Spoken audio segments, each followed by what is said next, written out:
To treba jednoducho zopakovať, aby sme všetci vedeli, čo sa to vlastne stalo v tom Bruseli. Európsky parlament išiel o niečom hlasovať. V texte nebolo o Slovensku nič. Nič. Nula.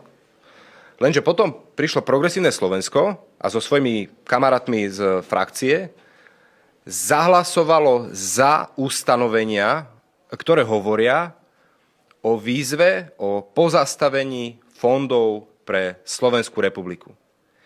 A progresívni poslanci v Európskom parlamente na čele s Odorom, bývalým premiérom tejto krajiny, hlasovali za. A potom nemali problém, keď sa išlo hlasovať o texte ako o celku, sa alibisticky, nie, my nesúhlasíme, my nechceme, lebo my máme radi túto krajinu. Nikto vám to neverí, vy tú krajinu nenávidíte.